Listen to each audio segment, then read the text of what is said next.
அழகே அழகு சீரியலில் மதி மலர் ரேவதி ஒன்றா இருக்கிறத பார்க்குறக்கு யாருக்கெல்லாம் பிடிச்சிருக்கோ அவங்கெல்லாம் நம்ம வீடியோவை லைக் பண்ணிவிட்டு நம்ம சேனல் இன்னும் சப்ஸ்கிரைப் பண்ணாதவங்க சப்ஸ்கிரைப் பண்ணிக்கோங்க. ரேவதி இவங்ககிட்ட பேசிட்டு ஃபோனை வச்சுட்டு அங்கே தங்கராஜ் பின்னாடி நிற்கிறாரு அப்படிங்கிறத ரேவதி கவனிக்கவே இல்லை. சிரிச்சுக்கிட்டே கிச்சனில் போய் வேலை செஞ்சிட்ருக்காங்க. அப்போது ஒன்றுன்னா ஆடியோ ரெக்கார்டு வர்றதை வாட்ஸ்அப்பில் கேட்கவும் ரிப்ளை பண்ணவும் இப்படியே இருக்காங்க. தங்கராஜ் திடீர்னு ரூம்குள்ளே வர்றாரு, கிச்சனுக்குள்ளே. என்னங்க நீங்கள் இங்கே ஏங்க வந்திருக்கீங்க? உங்களுக்கு டீ காஃபி எதுவும் வேணுமாங்க அப்படின்னு சொல்லி ரேவதி கேட்குறாங்க. என்ன ரேவதி, நான் என்ன உள்ளே வந்தாலே டீ காஃபிக்கு தான் வருவேனா, வேறு எதுக்கு வரமாட்டேனா அப்படிங்கிறாங்க தங்கராஜ். இல்லைங்க, நீங்கள் அது கேட்குறக்காகத்தான் வந்திருப்பீங்கன்னு நினச்சேன் அப்படின்னாங்க. ஆமாம், என்ன ரேவதி ஃபோனில் யார் கூட பேசிகிட்டு இருந்தேன் இப்போது அப்படிங்கிறாங்க. இல்லைங்க, ஒன்றும் இல்லைங்க, ஃப்ரெண்டு தாங்க அப்படிங்கிறாங்க. தங்கராஜ் கொஞ்ச நேரம் அங்கே நின்று கேட்டுட்டு வந்ததுனால அது கண்டிப்பாக மதிமலர் கூட தான் பேசுகிறாங்க அப்படிங்கிறது தெரிஞ்சிருச்சு. எப்படியாவது இதை கண்ட்ரோல் பண்ணணும், ரொம்ப ஓவராக தான் போயிட்டுருக்காங்க. என்ன வீட்டில் இருக்கிறவங்களே இவங்களே இவ்வளோ தூரம் பேசுனா அப்புறம் வெளியாளுங்கள என்ன நினைப்பாங்க? நம்ம பொண்டாட்டியும் சேர்ந்து அவங்க அம்மா அப்பாவை திட்டுறாளே, அவங்க தான் மாமியார் மாமனார் திட்டுனாலும் பரவாயில்ல, இவளும் சேர்ந்தெல்லாம் அவங்கள திட்டுறாங்க, இது என்ன பழக்கம், இதை கட் பண்ணி விடணுமே அப்படின்னு சொல்லி பயங்கரமாக யோசிச்சுட்ருக்கிறாரு தங்கராஜ். என்ன பண்ணலாம் அப்படிங்கிற மாதிரி ரொம்ப யோசிச்சுட்ருக்காரு. சரி, நாளைக்கு ஏதோ ஒன்று பண்ணுவோம், இப்போ போய் படுத்துக்கலாம் அப்படின்னு சொல்லிட்டு காலையில் ஏதோ ஒன்று பண்ணுவோன்னு நினச்சிட்டு போயிடுறாரு. அப்போது நைட்டு இவங்க ஒருத்தருக்கு ஒருத்தர் ஃபோன் பண்ணி பேசிக்கிறாங்க கான்ஃபரன்ஸில்.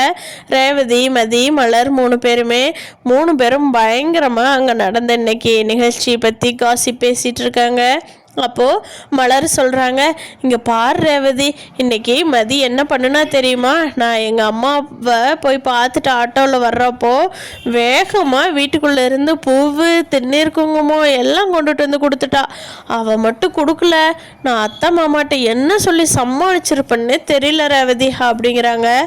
ஐயோ அப்படியா, பாருங்களேன், மதி உங்களை எவ்வளோ தூரம் வெளியில் விடுறான், வாக்கிங் போக வைக்கிறா, வெளியில் கூட்டிகிட்டு போக வைக்கிறா. பாருங்க, உங்களுக்கெல்லாம் ஒரு மதி இருக்கங்காட்டி கொடுத்து வச்சுருக்குது. உங்கள் புருஷனுக்கும் ஒரு தம்பி இருந்து பொண்டாட்டி வரங்காட்டி பரவாயில்ல. ஆனால் இங்கே எனக்கு அப்படியா, நான் மாமியார் புருஷனை தாண்டி எங்கேயும் போக முடியாது. எங்கே போகிறதா இருந்தாலும் என்ன ஏது எல்லாமே சொல்லிட்டு தான் போகணும் அப்படிங்கிறாங்க. அப்போது மலர் சொல்கிறாங்க, ஆமாம் ரேவதி, அது என்னவோ வாஸ்தவம் தான், உங்கள் அண்ணன் ரொம்ப நல்ல டைப்பு தான்.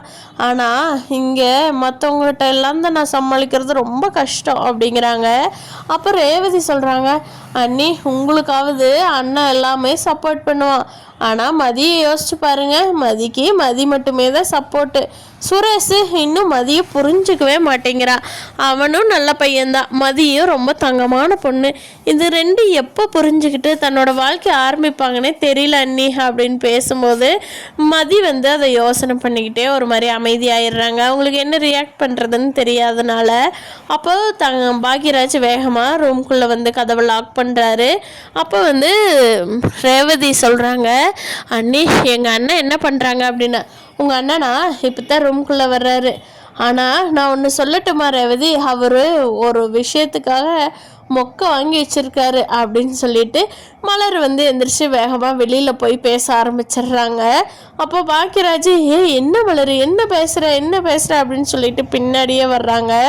ஆனால் மலர் இவரை பற்றி ஏதோ ஒன்று வீடியோ அங்கே சொல்கிறாங்க ஆடியோவாக. அது பாக்யராஜுக்கு என்ன சொன்னாங்கன்னு தெரில. ஆனால் மூணு பேரும் பயங்கரமாக சிரிக்கிறாங்கன்னு மட்டும் தெரியுது. ஐயோ இவை நம்மளை பற்றி என்ன சொன்னா அப்படின்னு சொல்லி பாக்யராஜுக்கு ஒரே கன்ஃபியூஷனாக இருக்குது. மலர்கிட்ட எவ்வளவோ கெஞ்சி கேட்டு பார்க்குறாரு. மலர் என்ன மலர் என்னை பற்றி சொன்ன, மூணு பேரும் சேர்ந்து சிரிக்கிறீங்க, என்கிட்ட சொல்லவே மாட்டேங்கிற அப்படின்னு சொல்லி கேட்குறாங்க. அப்போ மலர்ந்துட்டு, அதெல்லாம் சொல்ல முடியாது பாக்யராஜ், நாங்கள் லேடிஸ் என்ன வேணாலும் பேசிக்குவோம், அதெல்லாம் சொல்ல முடியுமா, முடியாது போகும் அப்படின்ட்டுறாங்க. என்ன மலர் ப்ளீஸ் மலர் சொல்லு மலர் அப்படின்னே கெஞ்சி கேட்டுட்ருக்கிறாரு பாக்யராஜ். முடியாது பாக்யராஜ், போ வேலையை பார்த்துட்டு அப்படின்னு சொல்லிடுறாங்க. மலரு மலரு ப்ளீஸ் மலருன்னு கெஞ்சி பார்த்தோம். மலரு எந்த இதுவுமே கொடுக்கவே இல்லை. சரிப்போ நீ சொல்லாட்டி என்ன, என் தங்கச்சிகிட்ட கேட்டுக்கிறேன், நான் மதிக்கிட்ட கேட்டுக்கிறேன் அப்படின்னு சொல்லிட்டு பாக்யராஜ் சொல்கிறாங்க. போய் கேட்டுக்கோங்க பார்க்கலாம், எங்கள் 3 பேர்த்து நீங்கள் பிரிச்சுட்டு கேட்க முடியுமா அப்படிங்கிறாங்க மலரு. இரு நான் போய் மதிக்கிட்ட கேட்டு வர்றேன் அப்படின்னு சொல்லிட்டு வேகமாக எழுந்திரிச்சு பாக்யராஜ் வெளியே வர்றாங்க. ஆனால் மதி வந்து தன்னோட ரூமில் இருப்பாங்களே, போய் சுரேஷும் மதியம் இருக்கிறப்போ போய் தட்டி கேட்கவும் முடியாது. சுரேஷும் வந்துட்டான். சரி வேண்டாம் அப்படின்னு சொல்லிட்டு நம்ம போய் கிச்சனில் தண்ணி குடிச்சிட்டு போய் படுக்க போவோம் அப்படின்னு சொல்லிட்டு போகிறப்போ கிச்சனில் மதி நின்றுட்டு இருக்காங்க. மதி, நீங்கள் நிற்கிறது ரொம்ப நல்லதாக போச்சுப்பா. ஆமாம், என்னை பற்றி மலர் என்ன சொன்னா? 3 பேரும் பயங்கரமாக சிரிச்சிட்டு இருந்தீங்க. அவர்கிட்ட கேட்டால் ஃபோனை கொடுக்கவே மாட்டேங்கிறா மதி, என்ன சொன்னான்னு சொல்லவும் மாட்டேங்கிறா. எனக்கு ரொம்ப க்யூரியாசிட்டியாக இருக்குது மதி, என்ன பேசினான்னு சொல்லேன் ப்ளீஸ், இல்லைன்னா அந்த ஃபோனை மட்டும் கொடு மதி, நான் அது ஒன்று மட்டும் என்ன சொல்லியிருக்கான்னு ரெக்கார்டு கேட்டுட்டு தந்துடுறேன் அப்படிங்கிறாங்க. அப்படியா பாக்யராஜ், என்னோடய ஃபோன் தரட்டுமா அப்படின்னு சொல்லி பின்னாடி வந்து நிற்கிறாங்க மலர். மலர், நீ எப்போ இங்கே வந்த அப்படிங்க. நீங்கள் மதிய தேடித்தான் போவீங்கன்னு எனக்கு தெரியும், அதுதான் பின்னாடியே வந்த அப்படிங்கிறாங்க. அப்போது 3 பேர்த்துக்கு பயங்கர சிரிப்பு. என்ன பாக்யராஜ், என்னை மீறி மதி கொடுக்க மாட்டா, போகலாம் போய் தூங்குறக்கு போகலாம் அப்படின்னு சொல்லவும் பாக்யராஜ், ஆமாங்க நான் அக்கா சொல்லாமல் தரமாட்டேன் அப்படின்னு மதியமாக பாக்யராஜ் கிட்டே சொல்ல, பாக்யராஜ் எல்லாம் ஒன்று சேர்ந்துட்டீங்கல்ல அப்படின்னு சொல்லிட்டு கோவமாக பெட்ரூமுக்கு போயிடுறாரு. இங்கே மதியும் மலரும் பயங்கரமாக சிரிச்சிட்டு இருக்காங்க. பாத்தியா மதி, அவரை பற்றி ஒன்று சொன்னாங்கன்னதும் எவ்வளோ சுவாரஸ்யமாக கேட்டுட்டு உங்ககிட்ட அவ்வளோக்கா கேட்காதவரே உன்னோட ஃபோனை கேட்டாவது அதை தெரிஞ்சுக்கலான்னு வர்றாரு பாரு. சொல்லக்கூடாது மதி, நம்ம வீட்டில் யாரை பற்றி பேசுகிறதையும் யாருக்கிட்ட சொல்லக்கூடாது, நம்ம 3 பேருமே ஒத்துமையாக வச்சுக்கணும் அப்படிங்கிறாங்க. கண்டிப்பாங்க அப்படின்னு சொல்லி மதியும் மலரும் சிரிச்சிட்ருக்காங்க. அப்போ ரேவதி இருந்துக்கிட்டு, அண்ணி இப்போ தாங்க அண்ணி குழந்தைங்களெல்லாம் தூங்க வச்சேன். ஆமாம், என்ன பண்ணுறீங்க, தூங்கிட்டீங்களா, ஏதோ டிஸ்டர்ப் பண்ணுறேன்னா அப்படிங்கிறாங்க. இல்லை ரேவதி, நானும் மதியம் தான் பேசி சிரிச்சிட்ருக்குறோம் அப்படிங்கிறாங்க. பாருங்களேன், நீங்கள் ஒன்றும் சொல்லி என்னை பொறாமப்பட வைக்கிறீங்க நீ அப்படின்னு சொல்லி ரேவதி சொல்கிறாங்க. இன்னும் ரேவதி பண்ணுறது சரி, நம்ம ஃபோன்லையாவது பேசிக்கிறோமே, அதை நினச்சி சந்தோஷப்பட்டுக்கோ அப்படிங்கிறாங்க. ஆமாம் நீ, எங்கள் வீட்டுக்காரர் இல்லாதப்போ தான் நான் பார்த்து பேச முடியுது. அவர் இருக்கிறப்போ நேற்று பேசிட்டேன் தெரியுமா, அவர் வந்து என்ன ஏது யாருன்னு விசாரித்தார், நான் அது இதுன்னு சொல்லி சமாளிச்சிட்டேன். பாருங்களேன், நான் ஏதோ அப்பா யாரு கூடயோ பேசுகிற மாதிரியும் அதை வந்து இவர் கண்டுபிடிக்கிற மாதிரியும் போயிட்டுருக்குது எங்கள் வீட்டில். அன்னிங்க 2 பேர்த்து கூட பேசுகிறதுக்கே அப்படின்னு சொல்லி ரேவதி சொல்கிறாங்க. பரவாயில்ல ரேவதி, அப்படியே மெயின்டைன் பண்ணு, நம்ம யார்கிட்ட பேசுகிறோம் என்ன பேசுகிறோன்னு அவங்க யோசிச்சு காண்டாகிட்டு ரேவதி அப்படிங்கிறாங்க. 3 பேரும் பயங்கரமாக சிரிக்கிறாங்க. இந்த 3 பேரும் ஒன்றா இருக்கிறத பார்த்தா ரொம்ப சூப்பராக இருக்குது. ஆனால் இதை வந்து லக்ஷ்மி நினச்சாலும் தங்கராஜ் நினச்சாலும் சீக்கிரமாக இதை பிரித்து விட்டுருவாங்க. தங்கராஜ் வந்து காலையில் உடனே ரேவதி கிளம்பு, உங்கள் வீட்டுக்கு போகலாம் அப்படிங்கிறாங்க.